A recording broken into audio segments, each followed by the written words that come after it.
Sanibonani wengane zakwethu, ake nginibingelele ngiphinde nginamukele. Ngabe uqala-ke ungena kule channel ngicela usubscribe. I-Richards Bay FC ngathi seyiphinde yaphinjela izinto kwezezimali. Sekuphinde kwavela-ke izindaba ezingezinhle ngeqembu le-DStv Premiership la-KwaZulu-Natal, i-Richards Bay FC. Kuvela ukuthi le qembu-ke lidonsa kanzima-ke ezimalini. Lokhu-ke ngokuthola-ke kwempempe-ke kube yimbangela yokuthi-ke lingakwazi-ke ukuthenga-ke abadlali abanohlonzo nabanamava.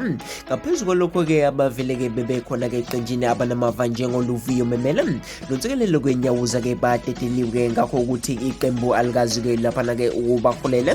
Isimo-ke sifake umqeqeshi-ke uKaitano Tembo enkingeni-ke njengoba-ke abadlali abakhona abakahlangani-ke laphana noma abakahlangani-ke futhi-ke kuyabonakala ukuthi-ke bayadingeka abanamava. Nomqeqeshi kuvele waphumela obala-ke ngesikhathi-ke impempe ibuza ngalesi simo-ke sezimali-ke eqenjini-ke asebenza kulona. I-Richards Bay FC-ke isidlala imidlalo emihlanu-ke kodwa ayikanqobi nowodwa, ihluleke kwemithathu yadlala ngokulingana kwemibili. Isizini edlule-ke iphelele iqembu liselibambelela ngezidini, izembu lisho-ke ukumuka nalo. Uzokhululeka ukuthi-ke imeneja iqembu uJames Dlamini wake watshela-ke laphana empempe ukuthi abadlali bokuboleka akasabadingi. UTembo-ke uthi-ke kukhona akade ebafuna kodwa-ke watshela-ke ukuthi abadingeki njengoba uhlalo-ke wathatha isinqumo-ke ngabo. Nomqeqeshi-ke uthi uyashoda kakhulu-ke kubakadli-ke abakhaliphile abazosebenzisa-ke amathuba abawakhayo-ke ukushaya amagoli. Sekujulekile-ke nokho ukuthi amaqembu e-Premiership ebhekene nezinkinga-ke zezimali, amanye aze ahluleke ngisho-ke ukholela abadlali.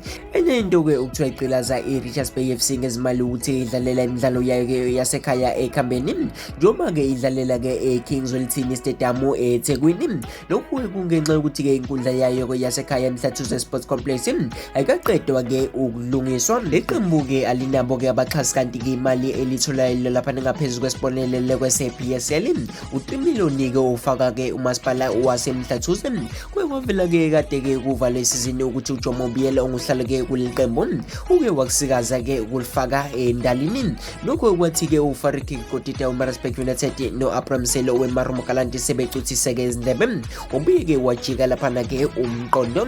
iMaritzburg United-ke neMarumo Gallants badliwe izembe-ke kwi-Premiership ngesizini edlule njengoba manje-ke sebedlala kwi-Motsepe Foundation Championship njena.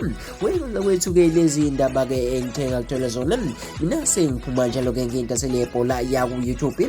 Noma uqala-ke ubone video ngicela ucinezele usubscribe.